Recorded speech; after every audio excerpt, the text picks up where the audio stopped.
Bismillahirrahmanirrahim. Alhamdulillah. Salatu wassalamu ala Rasulillah. Nabiyyina Muhammad ibn Abdullah wa ala alihi wa sahbihi wa man wala, amma ba'du. Perbincangan kita dalam kitab Muqaddimah Aqidatul Muslimin. Iaitulah dalam perkara-perkara yang membatalkan Islam. Membatalkan dua kalimah syahadah. Penyakit berat kita panggil ini. Kita sudah sampai ke perkara yang keempat. Jadi kita undur balik. Perkara yang pertama membatalkan Islam ni apa dia? Bertawakal dan bergantung kepada yang lain daripada Allah. Yang kedua, perkara yang kedua membatalkan Islam, apa dia? Bergantung dan tawakal lain kepada Allah SWT. Yang kedua, tidak mengakui nikmat zahir dan batin adalah kurniaan Allah SWT. Perkara yang ketiga, beramal kerana yang lain daripada Allah SWT tidak dengan izin Allah. Kerana kita telah berikrar, inna salati wa nusuki wa mahyaya wa mamati lillahi rabbil alamin. Tiba-tiba dalam kita beramal, pergi ke orang lain. Pergi ke wali, pergi ke siapa? Tidak kepada Allah Subhanahu wa taala. Itu bahaya berlaku. Perkara yang keempat, memberi hak secara mutlak kepada yang lain daripada Allah Subhanahu wa taala dari segi mengadakan hukum syarak. Yang keempat ni, memberi hak secara mutlak kepada yang lain daripada Allah Subhanahu wa taala dari segi mengadakan hukum syarak. Hukum perundangan. Jadi kita pergi ke orang lain. Hak Tuhan ada, tak saya pakai. Apa jadi lagu ini? Sesungguhnya, perkara-perkara yang berkaitan dengan amar. Tanda kita amar itu suruh. Nahi, tegah. Halal dan haram. Telah pun sedia ada nas-nas yang terang di dalam Al-Quran dan As-Sunnah. Sunnah itu dipanggil hadis.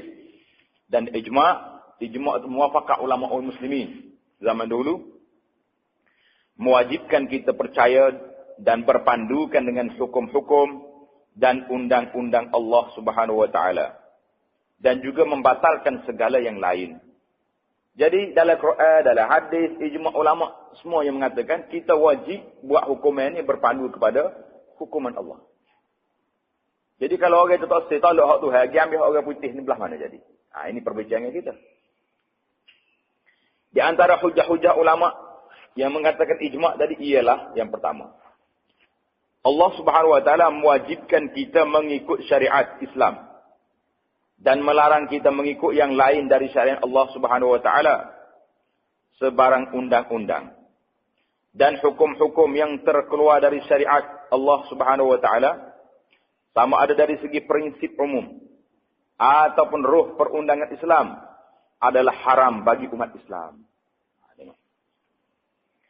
Allah mewajibkan kita mengikut syariat Islam.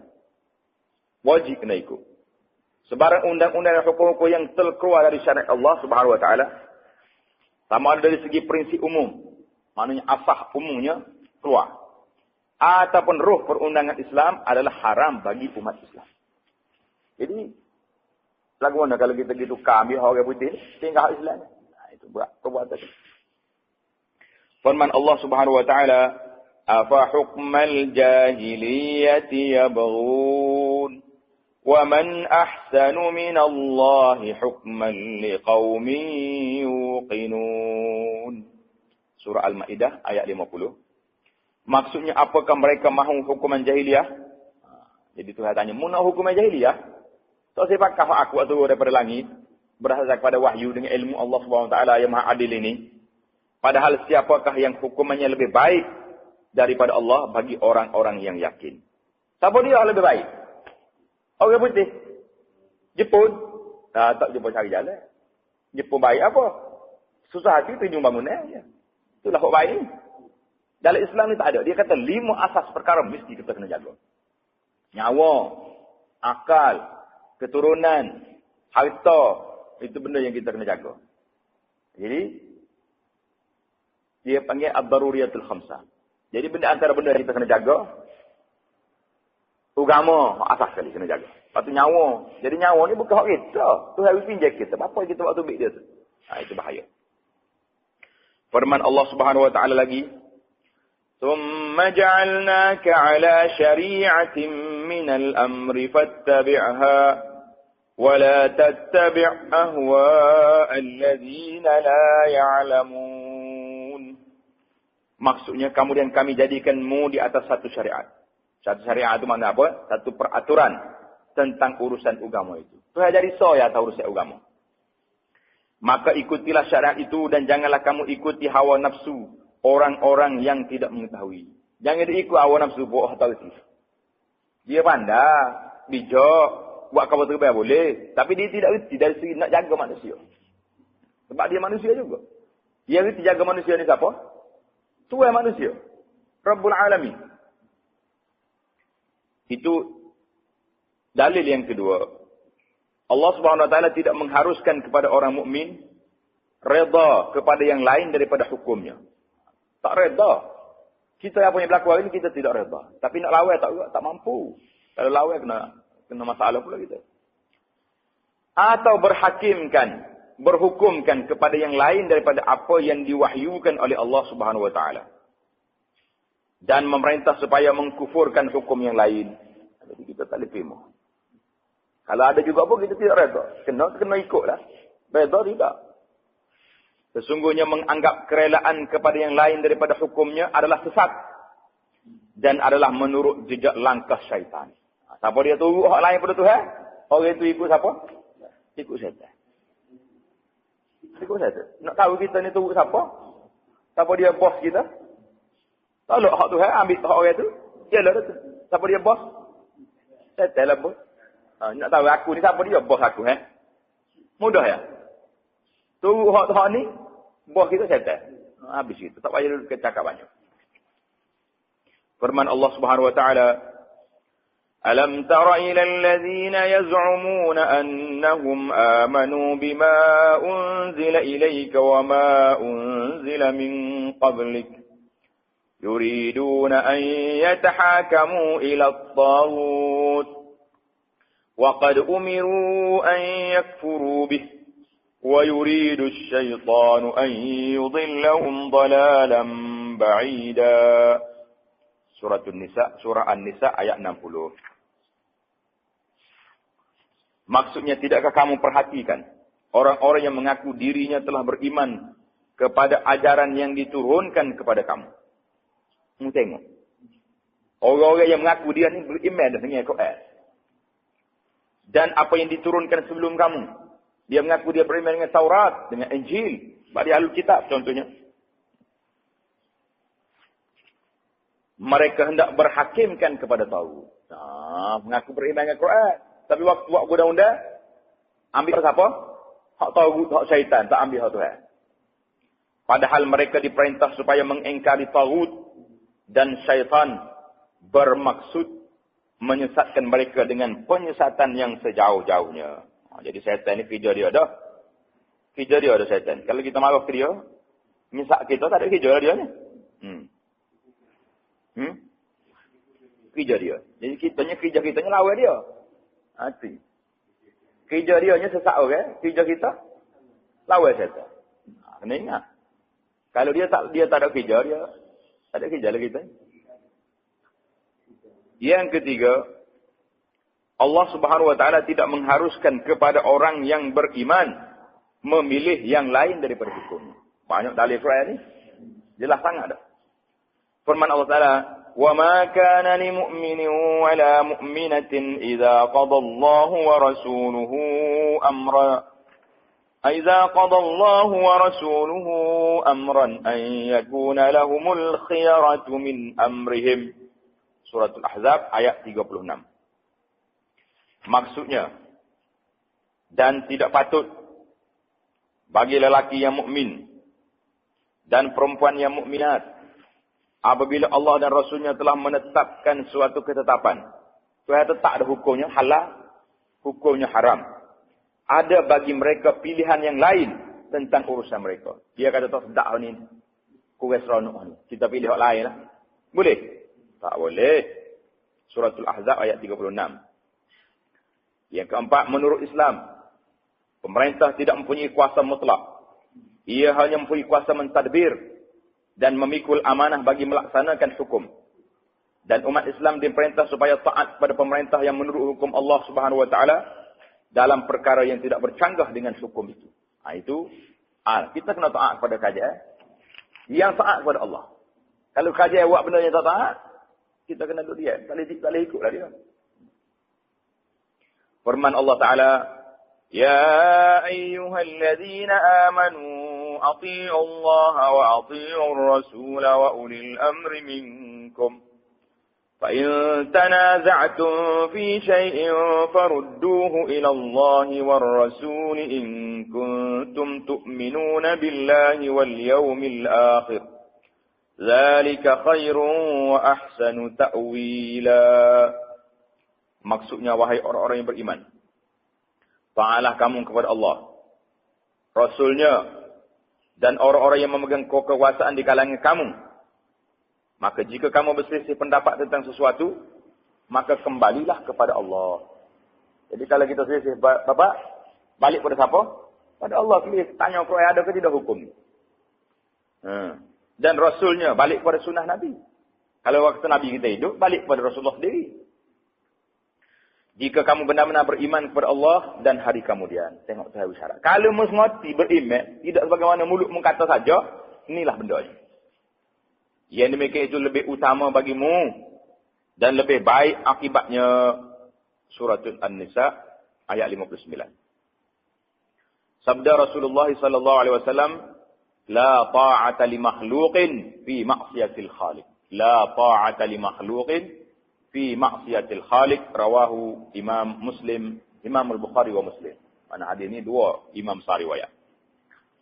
Maksudnya tidak ada taat pada makhluk dalam perkara yang menderhakai Allah. Dalam bab derhaka ke Tuhan, tak ada taat. Siapa dia taat kalau derhaka ke Tuhan, orang ni kayu.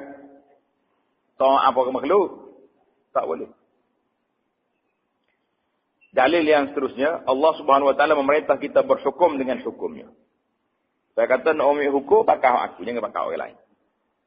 Firman Allah Subhanahu wa taala, "Wa anihkum bainahum bima anzalallah." Al-Maidah ayat 49. Maksudnya, dan hendaklah kamu menguruskan hukum di antara mereka menurut apa yang diturunkan oleh Allah.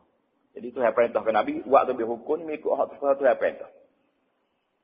Firman Allah Subhanahu wa taala lagi, "Inna anzalna ilaikal kitaba bil haqqi litahkuma bainan nasi bima araka Allah wa la takun lil kha'inina khasima."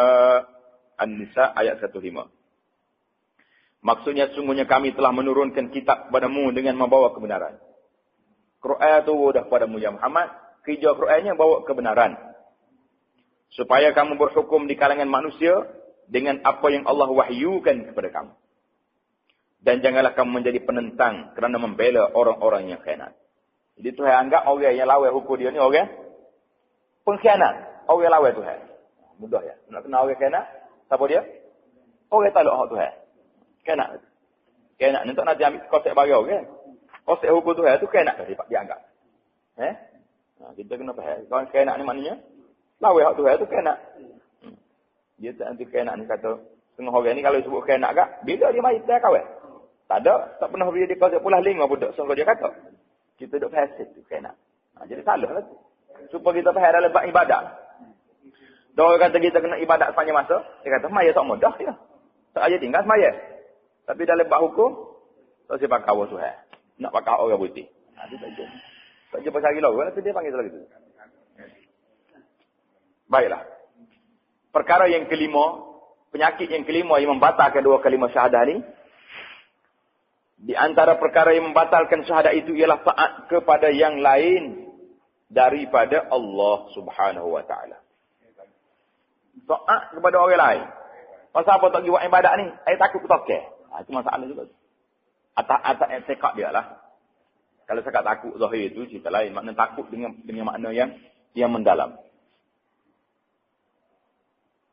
kecuali kepada sesiapa yang diperintahkan oleh Allah supaya taat kepadanya. Seperti Rasulullah sallallahu alaihi wasallam. Ini memang wajib tak kena. Pemerintah yang melaksanakan hukum Islam. Kalau pemerintah yang suruh kita buat maksiat, tak wajib taat. Maksiat kata dia kata tak model awak ni. Pergi main joget sikit, tak payah. Ibu bapa dan sebagainya, orang ni kita kena taat. Dalam lingkungan yang dibenarkan oleh Allah SWT. Maka tidak harus bagi seorang Muslim itu taat kepada yang lain daripada Allah Subhanahu wa ta'ala dengan tidak izin. Benda tu yang tak izin, jangan cari pasal. Firman Allah Subhanahu wa ta'ala, وَلَا تُطِيعُوا أَمْرَ الْمُسْرِفِينَ الَّذِينَ يُفْسِدُونَ فِي الْأَرْضِ وَلَا يُصْلِحُونَ.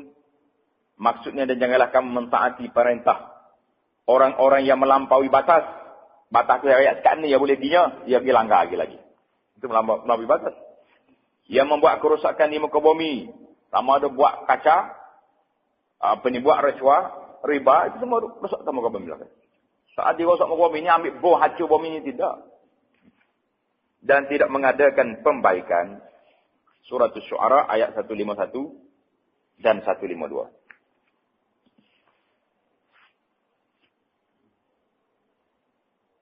Firman Allah Ta'ala lagi, وَإِن تُطِعْ أَكْثَرَ مَنْ فِي الْأَرْضِ يُضِلُّوكَ عَنْ سَبِيلِ اللَّهِ إِنْ يَتَّبِعُونَ إِلَّا الظَّنَّ وَإِنْ هُمْ إِلَّا يَخْرُصُونَ إِنَّ رَبَّكَ هُوَ أَعْلَمُ مَنْ يَضِلُّ عَنْ سَبِيلِهِ وَهُوَ أَعْلَمُ بِالْمُهْتَدِينَ. Surah Al-An'am 116-117. Maksudnya, dan jika kamu menuruti kebanyakan orang di muka bumi ini, kalau kita ikut orang ramai, nescaya mereka akan menyesatkan kamu dari jalan Allah. Tak boleh ikut orang ramai, kita kena ikut betul. Tak ramai pun tak apa, tapi asal betul. Kalau ikut orang ramai, tak betul.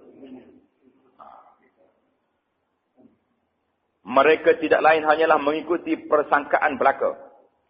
Dan mereka tidak lain hanya berdusta terhadap Allah. Sesungguhnya Tuhanmu, dialah yang lebih mengetahui tentang orang yang tersesat daripada jalannya, dan dialah yang lebih mengetahui tentang orang-orang yang mendapat petunjuk. Suratul An'am 16-17. Itu di antara perkara yang membatalkan 2 kalimah syahadah. Jadi bahaya ke tak bahaya kita? Sangat bahaya. Kali ini akan memberi kesan yang besar. Bila batal syahadah, mana habis dah lah. Kepala modal kita sudah habis. Orang panggil hilang modal. Bila hilang modal boleh menego lagi? Tak boleh dah. Perkara yang keenam. Termasuk di dalam perkara yang membatalkan syahadah juga, ialah perasaan benci kepada Islam. Sama ada keseluruhan atau sebahagian daripadanya. Dia saya atau semaya. Puasa dia puasa. Zakat dia tanya. Bila sebut tutup aurat, itu apa undang-undang nak buku-buku orang? Panah. Sudah. Kalau dia lawai. Apa ni? Riba-riba ni? Orang nak menego payah? Itu benci pada Islam. Ini mak bahaya juga. Apa ni hukum rejam? Ini zalim. Apa salah orang nak teras sikit-sikit? Kali sekala? Lawai tak lawai tu? Lawai tu. Firman Allah Ta'ala, وَالَّذِينَ كَفَرُوا فَتَعْسًا لَهُمْ وَأَضَلَّ أَعْمَالَهُمْ ذَلِكَ بِأَنَّهُمْ كَرِهُوا مَا أَنزَلَ اللَّهُ فَأَحْبَطَ أَعْمَالَهُمْ. Surah Muhammad ayat 8 dan 9. Maksudnya, dan orang-orang yang kafir, maka kecelakaanlah bagi mereka, dan Allah menyesatkan amal mereka. Amal dia digamak ke betul? Dah, dia semua tak ekor tu. Tak. Amal dia sesat. Yang demikian itu adalah kerana sesungguhnya mereka benci kepada apa yang diturunkan oleh Allah. Apa orang ini sesat? Dia benci Tuhan tu. Lalu Allah menghapuskan amalan mereka. Wal'iyazbillah. Orang yang benci ke amalan tu yang atam hari ni, orang ini hilanglah amalan dia. Rusak dia. Termasuk di dalam makna kebencian itu ialah tidak menyetujui hukum-hukumnya. Dia kita tak benci. Cumanya bila orang suruh siapa tak sih. Tak mau. Tak boleh, tak boleh. Ini bahaya. Bahaya apa? Sama ada yang berhubung dengan ibadat, juga muamalah. Dalam ibadat pun kita, ni hak kau ajar ni. Tak boleh pakai. Nak pakai hak tu ayah juga. Itu bahaya juga tu. Nak tahu ayah juga. Tak sepakat Quran. Juga dalam muamalat. Orang kata ni ekonomi Islam. Tak ada riba. Tak maju. Tak boleh lalu. Dalam sudut politik. Tak boleh merentah dengan sewenang-wenangnya. Mesti berlaku adil. Dalam pelajaran, pendidikan dan sebagainya. Juga benci kepada segala apa yang terkandung di dalam satu ayat Al-Quran sahaja. Ayat Al-Quran soal. Hak lain 900 ayat lagi saya setuju. Tapi hak ni tak setuju. Tak boleh. Atau satu hadis Nabi yang sahih sahaja. Sama ada sabda Rasulullah sallallahu alaihi wasallam melalui amalan atau pengakuan. Mana hadis dia yang sahih, yang tidak masuk hukumnya, kita tolak. Tak boleh. Juga termasuk dalam makna kebencian itu, ialah mempersenda-sendakan Al-Quran dan As-Sunnah. Gitu main ke Quran hadis. Apa demo ni? Kecek Quran hadis. Orang duk kecek ni sok khabar. Alah. Tak maju buat tu. Quran hak 1400 tahun dulu. Allah ni moden dah kita ni. Apa zaman mana dulu ni? Atau mempersendakan orang-orang yang menegakkan kedua-duanya. Orang ajak balik Quran, kita main-main ke dia. Dia tu puak waktu tu, puak undur ke belakang tu. Undurlah ke belakang, ajak baca Quran. Sesungguhnya sikap mempersenda-sendakan Allah Subhanahu wa taala dan Rasulnya. Seperti mereka yang menganggap bahawa hukum hudud yang ada dalam Al-Quran itu sudah lapuk. Zalim, tidak sesuai dan sebagainya. Mempersenda-sendakan ulama yang saleh. Juga mempersenda-sendakan pendakwah-pendakwah semata-mata kerana ajaran dan dakwah yang dibawa.